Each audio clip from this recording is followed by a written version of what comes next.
who are the delegates? Who's most likely to show up on a random Tuesday in March to meetings that routinely last 3 or 4 hours and where people argue incessantly about Robert's Rules of Orders and the agenda, and they fight about stuff? Who's most likely to love that crap?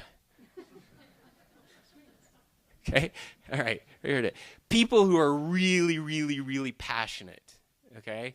And maybe some people who are extremists. So 4,000 people show up, and if 60% of them agree, okay, then the other 725,000 Republicans don't get to vote. You don't have to campaign to 725,000 people, okay?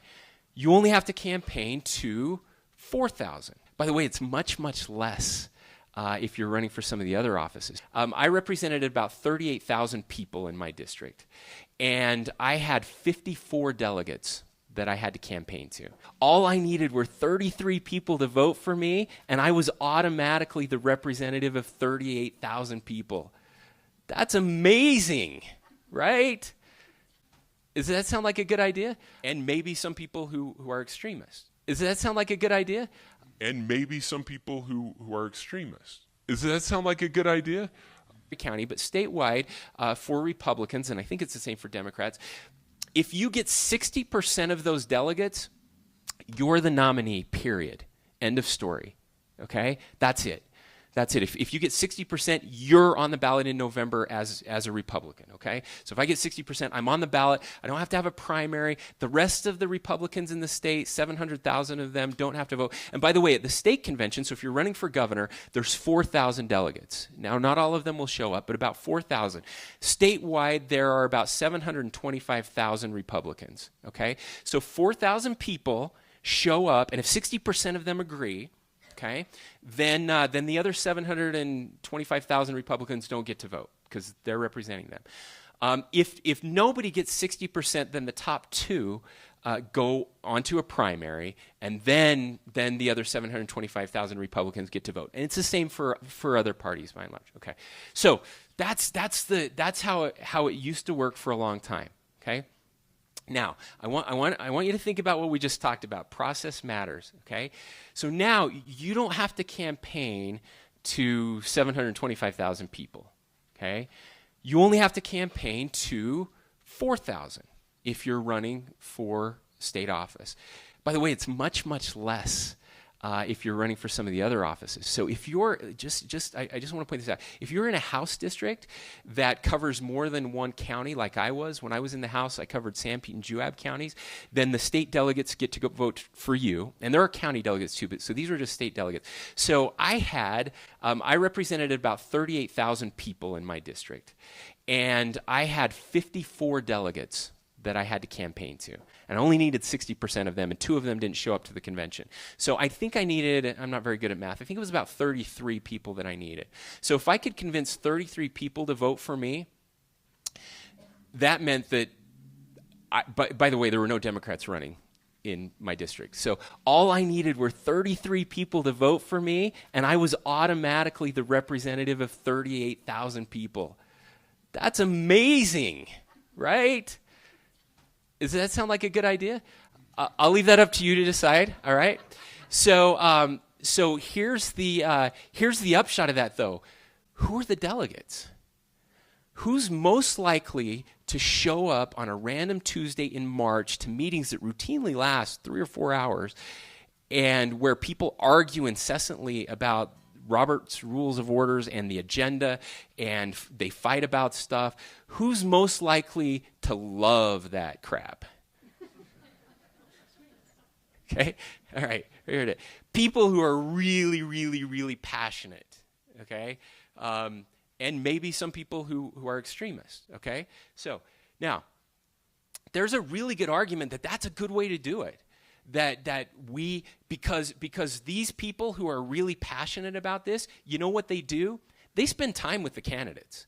You can't just send these people a glossy flyer and a great ad and expect them to vote for you. You know what they expect? They expect you to come to their house. They expect you to sit down in their living room. They expect you to answer questions for an hour, just them one-on-one. They vet you. They vet the hell out of you, all right? They want to know everything about you.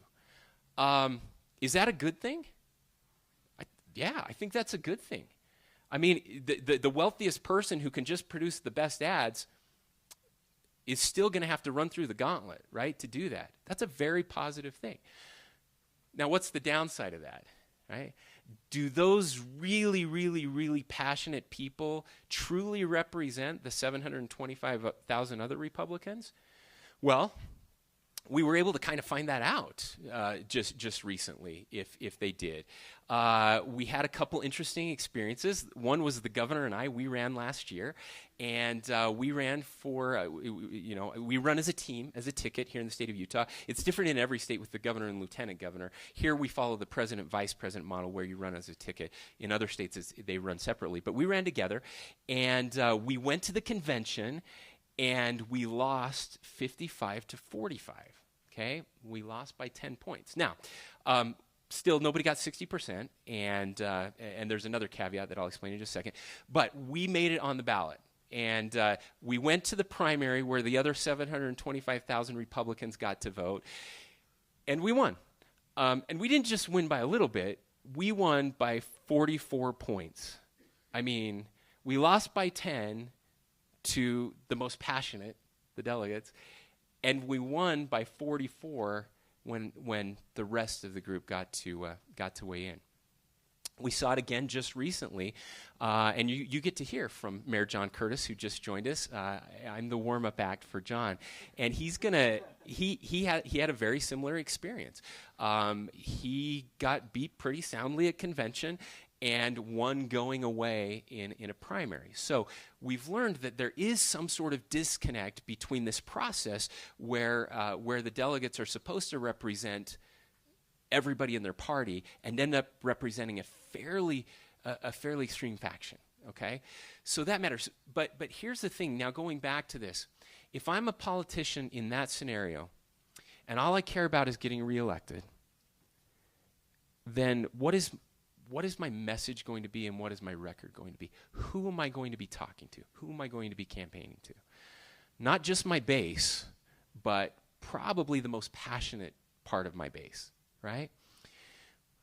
Where does that lead us as a nation when everybody's trying to get reelected and only representing the most passionate part of their base? Where does that lead us? Where are we? Any thoughts? What do you see when you look at Congress today? See a bunch of practical problem solvers? Okay, there's an extreme lack of cooperation. What do we call that? Partisanship. Yeah, partisanship. So how extreme is the partisanship right now? Well, let me give you some data, okay? And I need you. This is going to be hard. You're going to have to stick with me. You're going to have to focus. I promise we'll talk about the NFL. I'm